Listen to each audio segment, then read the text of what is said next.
2020년 미국과 세계 경제는 부동산 폭락과 주가 하락으로 큰 타격을 받게 될 것이다. 2008년 글로벌 금융위기를 정확히 예측했던 뉴욕대 교수 누리엘 루비니의 말입니다.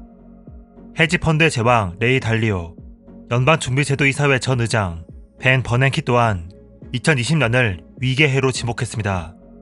투자은행 JP모건은 2020년까지 미국의 주가가 20% 추락하고 신흥국 주가는 반토막이 날 것이라는 우울한 전망을 내놓았습니다. 경제학자, 투자자, 투자은행까지 2020년을 경계하고 있는 겁니다. 2020년 경제위기론, 진짜일까요? 위기론은 항상 있었습니다. 경제위기가 올 것입니다. 부동산 가격이 폭락할 것입니다. 라고 말해야 사람들이 주목해주기 때문에 가짜 전문가들은 항상 위기를 외쳐왔죠.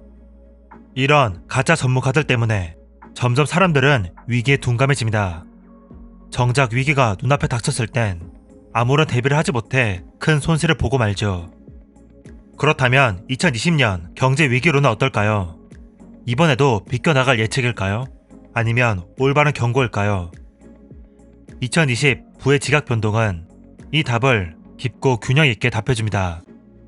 책의 저자이자 KBS에서 보도본부 경제부장으로 경제를 연구하고 있는 박종훈 기자는 예측보다 예측의 근원이 되는 시그널을 봐야 한다고 말합니다. 경제는 수많은 요소가 상호작용하는 복잡 게임이다. 예측을 하는 순간 예측 자체가 하나의 요소가 되어 경제에 영향을 미칩니다. 경제 위기로는 정부의 개입을 유도하고 경제 주체들의 투자 소비 활동에 변화를 줍니다.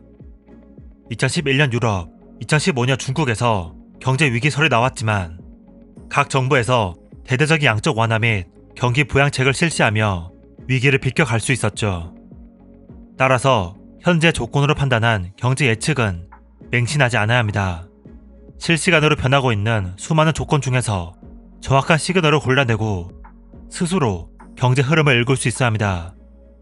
2020 부의 지각 변동이 말하는 시그널은 총 7가지입니다. 금리, 부채, 버블, 환율, 중국, 인구, 쏠림 시그널입니다. 이 7가지 시그널 모두 2020년 경제 위기를 겨냥하고 있는데요. 각 시그널이 구체적으로 어떻게 변할 때 경제 위기의 가능성이 커지는지 알아야 합니다. 첫 번째, 금리 시그널부터 알아봅시다. 미국의 연방준비위원회, 줄여서 연준은 미국의 기준금리를 정하는 곳입니다. 연준이 금리를 내리면 사람들은 돈을 빌려 투자를 하고 소비를 합니다. 경기가 좋아지는 대신 물가가 올라갑니다. 그래서 경기가 좋아졌다고 판단되면 연준은 물가 상승을 막고 유동성을 거두기 위해 금리를 다시 올리죠. 2008년 이후 미국은 역사상 2번째로 긴 장기 호황을 누리고 있습니다. 그래서 2015년부터 연준은 기준 금리를 올리고 있는데 그 속도가 전례 없이 느립니다. 과거 미국 경제 호황기에는 금리를 5에서 6%까지 올렸는데 지금은 2% 후반도 가지 못할 정도로 미국 경제 기초 체력이 약화된 것입니다. 2020 부의 지각 변동은 연준이 연리 3% 초반대도 넘지 못한 상태에서 금리 인상을 멈추거나 내린다면 이는 매우 중요한 시그널이라고 말합니다. 천문학적인 양적 완화와 제로 금리로 만들어낸 지난 10년간의 호황이 그동안 다른 호황에 비해 얼마나 취약한지 고스란히 드러나는 것이기 때문입니다. 책이 출간된 이후 상황은 어떻게 변했을까요? 2019년 7월 연준은 10년 만에 금리를 내리기 시작했습니다. 9월 19일에는 한 번 더 금리가 내려가 현재 기준금리는 1.75에서 2%가 되었습니다.